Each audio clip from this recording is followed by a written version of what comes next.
Hello there, welcome back to my world of stuff. This is me.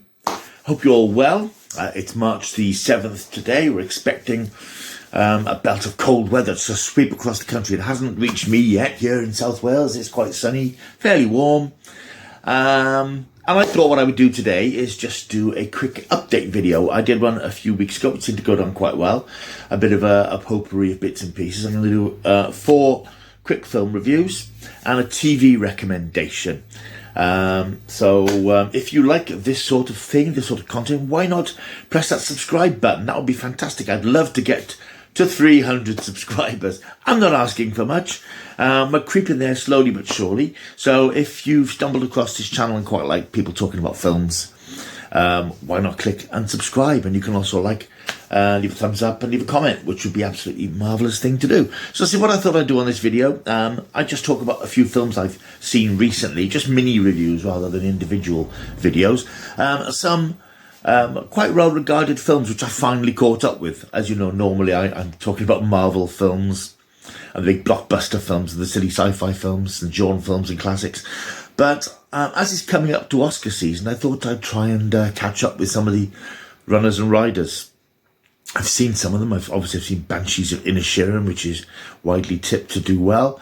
I've seen and didn't think much of Everything Ever All at Once. But there are a few others that are under the map, and I thought I'd catch up with them. So I'm going to do 3 reviews of films which have been out for a little while, plus a special exclusive preview of the films out at the end of the month. So let's get going. Right, first up in the films I've watched in the last week or so is a man called Otto. This is directed by Mark Forster, stars Tom Hanks. And this is a very sweet, good-natured film, which is sort of shot through with sort of sadness and poignancy and loneliness. It's about this guy called Otto. He lives in this rather strange, blocked-off street somewhere in America. And he's a man who's been visited by tragedy, and he's lost the love of his life, as we discover as the film rolls along. And when the film opens, he's about to commit suicide. We see him sort of sweeping the snow from outside the house. Then he puts up a sort of a noose, and he tries to hang himself, but he's not able to do so because his neighbourhood is quite active and quite noisy. And he's disturbed by the arrival of 2 new neighbours, a Latino couple, played by Mariana Trevino as Marisol, and her slightly inept partner, Tommy, played by Manuel Garcia Rufo.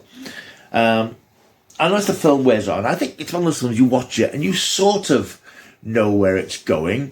It's based on a Swedish novel called A Man Called Ove. I think it's previously been filmed, and obviously it's been Americanized, as these things very often are. It's sort of predictable in that we know that Otto, who's this cold fish who doesn't like people, is very ill-tempered, hasn't got time for people. We know he's going to thaw as the film goes on. And we discover more about his backstory. There's sort of flashbacks to his youth when he met the girl who became the love of his life. And we sort of see their lives progressing in some small flashbacks throughout the film. But it's actually a charming little film. It's quite funny. But all the way through it, there's this sense of sort of a man's life that's taking a turn for the worse. And there's several times in the film he does try to commit suicide, but he's sort of stopped by circumstances. I won't say any more about it if you haven't seen it yet, but it's just a really nice, I hate the word nice, it's so non-committal, but it's just a lovely little feel-good film, despite the fact that it's quite sad in places.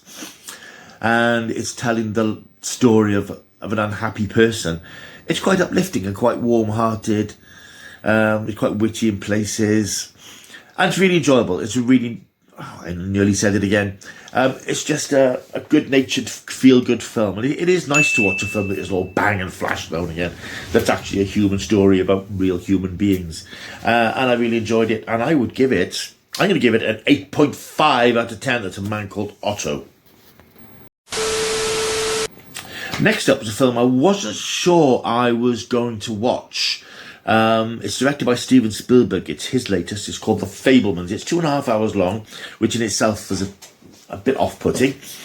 But I thought I'd have a look at it because, again, I wanted to catch up with some of the Oscar contenders, and this sounded sort of interesting. It's a sort of, as you know, it's sort of a autobiographical film by Steven Spielberg, co-written by him, which sort of tells the story of his life. Now, I don't know how completely accurate it is to his life, but I believe that a lot of the beats and a lot of the characterizations of things are taken from his youth. Although he's not the character, if you like. Gabriel Labelle, it's a very winning performance from who plays Sammy Fabelman, who is a 16-year-old boy who is taken to see a film, The Greatest Show. It's the greatest show on earth. He's taken to see this early Hollywood spectacle by his parents, Mitzi, played by the brilliant Michelle Williams, and Bert, played by Paul Dano. He goes to see this film and he's completely entranced by the experience. He's a bit scared at first because he didn't quite know what to expect, because he's only 8 years old. And he's completely entranced by this sort of crash sequence, this special effects sequence in the film where a train crashes. And it fires in him an interest in filmmaking. He gets a little film to recreate this crash sequence, and he starts making increasingly competent films about his surroundings, about his family and so on. Eventually the family moves around the country a bit because his father's involved in sort of technology and engineering and the early computers, and he's sort of creeping up the ladder, and the family has to move around. This is a very good film. I think at 2.5 hours, I think perhaps it's a little bit too long, because it's not an action film by any stretch of the imagination, but it's very good. It's very engrossing. It's fascinating to watch. I think the performances are superb. Michelle Williams as Mitzi is terrific because she's married to Bert, played by Paul Dano, but as we discover later on in the film, things aren't quite as rosy as they might appear in the Fableman family. There's a character played by Seth Rogen, Benny Lowy, who is Bert's best friend, who, let's just say, he has an impact on the family dynamic as the film goes on. But it's interesting to see and to reflect how this reflects Steven Spielberg's life, this obsession with cinema, how he knows all about the cameras and the equipment and the film and so on, and how he actually abandons it for a while when he moves to a new high school in California. He starts being bullied because he's the only Jew in the school, and he gets picked on by a lot of the bullies, and he has to try and stand up for himself without getting too involved in violence. And it's the story of his first love affair, apart from the cinema, I suppose, his first adult human love affair, and the story of how ultimately he finds his way to Hollywood. It's very good. I really enjoyed this. As I say, I felt it was slightly overlong. I could have shaved off 20 minutes perhaps, but I think it's Steven Spielberg himself has had a long and illustrious life and career, and although this doesn't touch on any of the films that he made that's made his name, it's sort of, I don't know quite how reflective it is of Steven Spielberg's actual life, but in telling the story of the life of a young lad obsessed with cinema, it's uplifting, and it's just very entertaining. Right, so the Fablemans, I'm going to give that 9 out of 10, because I did enjoy it. The only caveat is that the length of it a bit. We might find it a bit of a slog in some places, because it's very much a character piece, and it's not an action-packed adventure. It's a story about people, and it's unusual in a way for me to watch a film like that, but I really enjoyed it. The third film which I've watched is The Whale. This has been bubbling away for about a year now, this extraordinary performance by Brendan Fraser. It's film directed by Darren Aronofsky. I'm not hugely familiar with his work. I know about the titles he's done in the past. I've seen one or two of them. I saw Noah, which was quite bizarre. I've yet to watch Miller, which I understand is quite a strong film. This, I think, is his attempt to do something a little bit more grounded, a little bit more commercial. It's based on a stage play by Samuel A. Hunter. And yeah, it is a very stagey film, and I think that's one of the common comments that people have made about it, that it is quite clearly a stage play, because it's all pretty much set in one house, one room. It's the story of Brendan Fraser's character called Charlie. Again, funny enough, with there's this sort of a common theme, I suppose, with maybe A Man Called Otto, and to an extent perhaps the Fabelmans, and that they're shot through with certain tragedies. His life has taken a turn for the worse after a personal tragedy, and he lives in this apartment. He works as a remote tutor to students, college students. He does a Zoom type thing, but he never shows himself because he's put on an enormous amount of weight. I think a lot of people might have thought that the name of the film, The Whale, is sort of a crude reference to his size, but it actually isn't, because a theme of the film is Moby Dick, Herman Melville's classic story of one man's obsession with a giant whale, and that's something which is referenced throughout the film. It's a sort of a theme, if you like. So it's referencing that rather more than making a sort of comment about his obesity, if you like. But he is obese. He is huge, and he's close to death. He knows he's going to die because he refuses to go to hospital, mainly because, as you know, in the American medical system, you have to pay for your treatment, and the treatment he needs would cost him thousands and thousands of dollars. He has salted away a lot of money, but he wants that to go to his estranged daughter, Ellie, played by the brilliant Sadie Sink, who we know from Stranger Things. He doesn't want to fritter his money away on himself. He wants her to have a better life. And as the film progresses, it progresses through the course of a week, as we see him, although he's in good humour and good nature and very intelligent and very cultured, he sort of flirts briefly with cutting down his food, but there are some scenes of him binging when things go wrong. And those are sort of, not difficult scenes exactly, but they're frustrating because you quite like this character and you know what he's been through, know why he is the way he is, but you want him to turn a corner, you want him to pull himself together and sort his life out, but it's fairly obvious that that's not going to happen as the film goes on. As I say, it is a stagey film because it's very much people in and out of doors and coming into his apartment.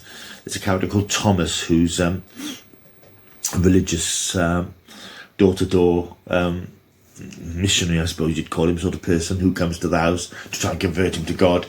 Then he's got his carer, played by Liz, played by Hong Chow. She's the only person who sort of seems to care for him. She comes in, looks after him, but she doesn't. She sort of encourages him to try and get help, but then she brings him unhealthy food. And I say, brilliant performance by Sadie Sink as his daughter, who comes in to see him, and she hates him, but she just wants him to help her out in school with her schoolwork, writing her essays for her. So there's a sort of relationship. She hates what he's become, but she sort of feels a certain closeness to him as well. And it is very much, exit here, enter here, exit here, people coming in through the door. So on that basis, it's quite a constrained sort of film. But I didn't find it claustrophobic in any way. There's one or two scenes where he sort of goes outside just onto the porchway of his house. But there's nothing, location-wise. It's all set in his apartment. But I didn't find it claustrophobic. I didn't find it stifling because I was interested in him. I was interested in his man. And I was rooting for him because I wanted him to change his ways. I wanted him to save himself, even though he didn't want to. It is a great performance by Brendan Fraser. You're conscious of this huge fat suit. That's the only way you can describe it. It is a big, difficult sort of fat suit that he's wearing, and it obviously informs his performance. I found this very engrossing again, really. I think all three of these films are defined by superb performances, lead performances, and supporting cast performances. And I think sometimes with the sort of films that this channel often focuses on, you forget about how important it is to have a really good actor. I mean, I'm not saying that the actors in Marvel films aren't good, and the actors in horror films and so on aren't good actors, but I think that in films like this, you really see actors getting to grips with important and serious subject matter, I suppose. Adult subject matter. These are adult films, and that's quite nice to sort of see that films like this, like these three in particular, are still being made. Ironically, I think none of them have done huge business at the box office. I think Otto did quite well. I think it's taken about 100 million worldwide. But these days, I think we ought to be thankful that films like this do exist, because that's not the sort of thing that Hollywood focuses on these days. It is about spectacle. It is about getting these billion-dollar franchises. And I love those films and I enjoy watching them, and there's nothing better than watching a big spectacle on the screen. But I am conscious that they're sort of empty and unsatisfying meals in a way, much as I do enjoy them.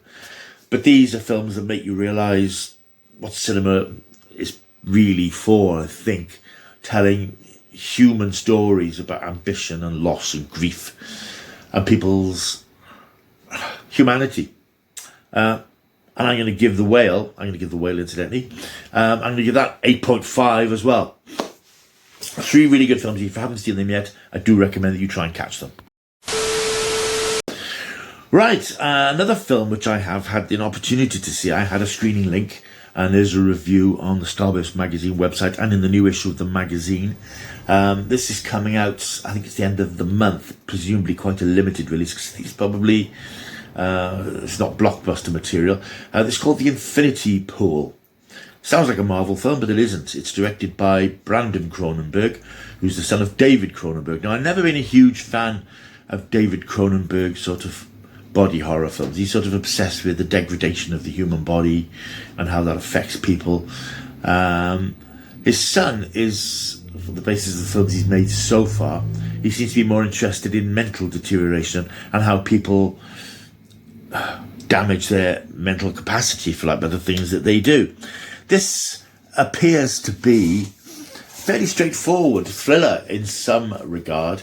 If you saw last year's film, I think it was called The Forgiven, which starred, if I remember correctly, Ralph Fiennes and Matt Smith, and a very grisly film, which I can't remember the title of. It's a foreign film about a couple who make friends with another couple when they're on holiday, and then later go to visit them with unpleasant consequences. It's based on that sort of thing. It's a combination of those things, of people you meet on holiday and what happens when something goes wrong in a foreign country.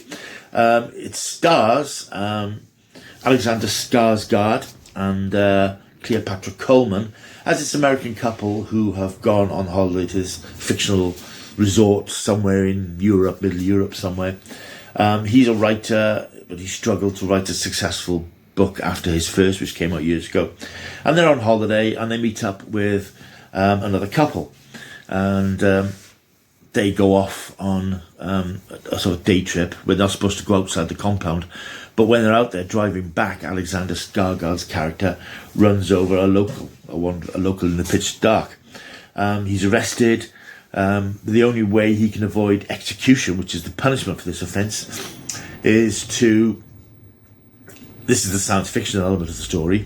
The country has a facility whereby they can make a clone of somebody, and then as punishment, the original has to watch the clone being killed.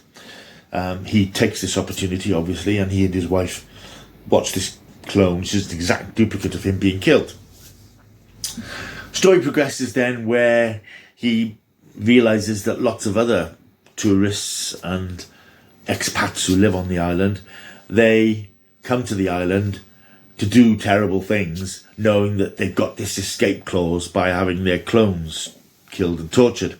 And he descends into this cycle of debauchery, which sort of twists his mind and sort of sends him crazy, if you like. His wife has gone home, she's left him to it, she's not interested in this, but he can't turn away from this opportunity that this culture gives him to do the things he might have always wanted to do with impunity, because he's got this way out with these this cloning technology that this island has. It's a very dark and quite sort of depraved, not necessarily visually. I mean, there are some sort of explicit sequences, but not super explicit. It just shows him slipping down the slope of drugs and debauchery and sex and so on, and to the extent that he can't leave it behind him, and he tries to, but Mia Goth's character, I can't think of her name now, she's a superb performance from her. She taunts him and ridicules him so that he's pulled back into it and he can't get away from it. Basically, the story, I don't think it's got a lot to say other than the fact, as I think I said in my review of Starburst magazine, words to the fact that people do some terrible things sometimes, and they will do them when there's no consequences. It's very stylish. I don't know if enjoy is the right word, but I appreciated the making of it. It's certainly the most visually accomplished film that Brandon Cronenberg has made. Be interested to see where he goes. I think he's obviously going to plough his own furrow as a very singular filmmaker of very unusual, dark films. But I'm not going to say I enjoyed it, but I thought it was a good film, very well made. And I'm going to give it, the Infinity Pool incidentally is at the end of March. I'm going to give it 7.5 out of 10. Certainly not for everyone. Themes and sequences that some might find disturbing, but it's a challenging film. It's an adult film, and if you're into sort of the Cronenbergian oeuvre, father and son, I think you'll want to see it. Right, that's very nearly it. I've just got one more thing I want to mention. It's a TV recommendation. Show I started watching last night. My brother and his partner have been watching it and recommended it as something I might like, and I watched 2 episodes and it's great, and it's one of those shows I think I can binge. It's 8 episodes, only 35 minute episodes. It's called The Consultant. It's on Amazon Prime at the moment, and this is very unusual. It's brought to you by one of the creatives behind WandaVision. Now, unfortunately, I can't at the moment remember his name, so I only watched it last night. But it's if you saw the Apple series Severance, which came out last year, and there's a second series due soon, starring Adam Scott as this peculiar, warped sort of organisation business. This is sort of in the same ballpark, but slightly more surreal in a way. Stars Christoph Waltz, which is in itself a reason to watch it, and he plays a consultant who comes into this massively successful games developing organisation when its creator and CEO is killed in a bizarre incident in his own office. Before anybody can really do very much about it, Christoph Waltz's character, whose name is Regis Petoff, be very careful. He arrives, a very strange character, cold and distant, but with moments of sort of warmth. He comes in and takes over the organisation, and he's trying to get rid of certain people. He tells all the people working from home they have to come in within an hour. He doesn't seem to have any sense of the 24-hour clock. It's all a working day to him. I've seen 2 episodes of this, and the story basically is trying to find out who he actually is and what he's doing. The CEO who died, his mother was flown over from Korea in the second episode, and he seems to regard her as a threat, and he takes her under his wing, and she's now gone missing. So I'm not sure how to describe this series. It's unusual. It's quirky. It's for some reason it's been described as a comedy drama. It's not a comedy drama. There are some witty lines that people say, but only in the way that people do say witty things now and again. They're not jokes as such. They're sort of amusing observations occasionally. But I'm very interested in this. I'm very interested to see where it goes. And I like the fact it's 8 shortish episodes, so you don't feel you're sitting through these hour and a quarter long Netflix slogs. And I highly recommend this from what I've seen so far. It's very unusual. Christoph Waltz always has this otherworldliness about his characters, and he brings that to the table here. So I'm very, very intrigued to see where that goes. And that's on Amazon Prime now. It's The Consultant. So if you're looking for something different in your TV diet, I recommend that too. Too early to give it a rating, but I'm going to rate it anyway. I'm going to give it 8 out of 10 for what I've seen at the moment. I suspect that will rise if it proceeds as I hope it will. Right, thank you for watching this video. Something slightly different. It's nice just to do something which deals with a few different things rather than just do one particular video. Next video I'll probably be doing will be 65, the dinosaur film, which is out on Friday, which I'm hugely looking forward to. I'll be reviewing that, and that should be up Friday evening, hopefully. As I've said, if you're new to the channel, it would be lovely to get some more subscribers on board. I just want to get to 300. It would be lovely. And I know that's a drop in the ocean compared to many YouTubers, but you know, it's a bit of an achievement for this channel. So if you're new here and you've stumbled across this, press that subscribe button, which is there. Like, leave a comment too, which would be lovely, and tell your friends. Why not? Right, thank you very much for watching. I'll see you soon. Until I see you, keep taking the stuff.